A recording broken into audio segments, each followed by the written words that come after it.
सबके बीच खबर ये मिल रही है कि खेरसन से सेना ने पीछे हटना भी शुरू कर दिया है और अब ये सवाल उठ रहा है कि क्या ये युद्ध अब अपने अंतिम चरण में है या फिर आने वाले समय में युद्ध और तेज होगा। क्या हुआ है आज खेरसन में, जिसको लेकर हर तरफ खबर सामने आ रही है, इस रिपोर्ट में देखिए।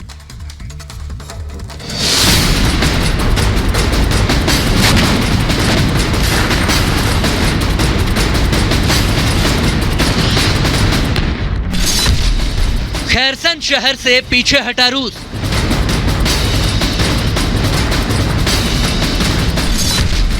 निप्रो नदी के पीछे आई रूसी सेना।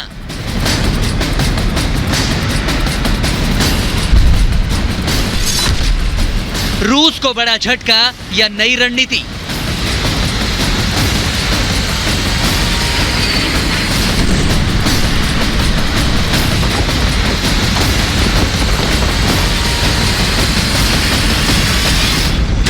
खेरसन शहर के पास पिछले कई दिनों से जंग जारी थी। रूसी सेना निप्रो नदी के दोनों ओर मौजूद थी, लेकिन अब उसने शहर से पीछे हटकर नदी के बाईं ओर रहने का फैसला कर लिया है। इसे यूक्रेन एक बड़ी कामयाबी के तौर पर देख रहा है। यूक्रेन की सेना पिछले कुछ हफ्तों से इस इलाके में लगातार हमले कर रही थी और रूसी सेना को खासा नुकसान हो रहा था।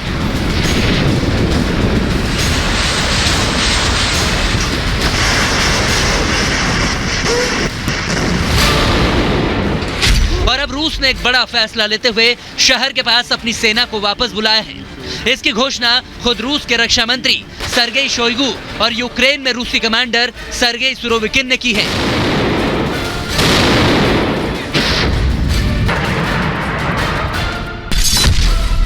रूसी सेना शहर से पीछे हटेगी। निप्रो नदी के पश्चिमी तट से सेना वापस आएगी। नदी के पूर्वी तट पर ही तैनाती रहेगी। खेरसन शहर को खाली करेगा रूस। रूस ने हाल ही में हजारों नए सैनिकों को तैनाती के लिए यूक्रेन भेजा है। तो सवाल यह है कि आखिर रूस ने यह फैसला क्यों लिया? क्या खेरसन में रूस हार रहा है? क्या खेरसन में सेना रखना उसे भारी पड़ रहा है? क्या रूस अपनी रणनीति में कोई बदलाव कर रहा है या इसके पीछे कुछ और बड़ी वजह है?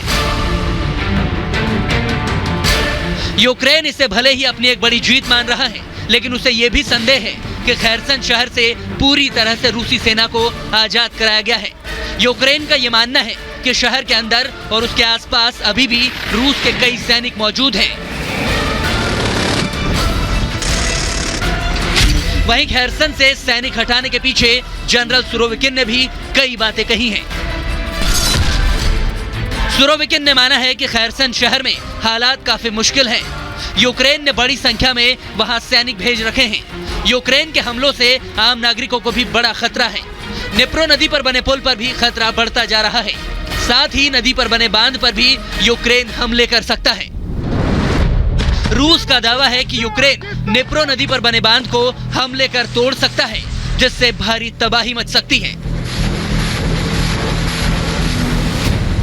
इसीलिए रूस पिछले कई दिनों से लगातार लोगों से बाहर निकलने के लिए कह रहा है। ये माना जा रहा है कि फिलहाल सैनिक बुलाकर नए तरीके से उनकी तैनाती की जा सके। ये भी माना जा रहा है कि सैनिक वापस बुलाकर रूस उनकी तैनाती निप्रो नदी के साथ साथ कर सकता है। निप्रो नदी के साथ साथ एक रक्षात्मक रेखा बनाई जा सकती है। रूस अपने सैनिक और आम नागरिकों को बिल्कुल भी खोना नहीं चाहता और इसी वजह से रूसी सैनिकों को सप्लाई भी प्रभावित नहीं होगी और यूक्रेन पर कुछ दिनों बाद हमले तेज किए जाएंगे। यह भी माना जा रहा है कि यूक्रेन के हमले आने वाले दिनों में कम होते जाएंगे, क्योंकि पश्चिमी देशों से उसे मिलने वाले हथियारों में कमी होती जा रही है। साथ ही ऊर्जा संकट भी बहुत बड़ा है। वहीं रूस के सामने ऐसी कोई दिक्कत नहीं है, न ही हथियारों की और न किसी तरह के ऊर्जा संकट की। Bureau report, Republic Bharat.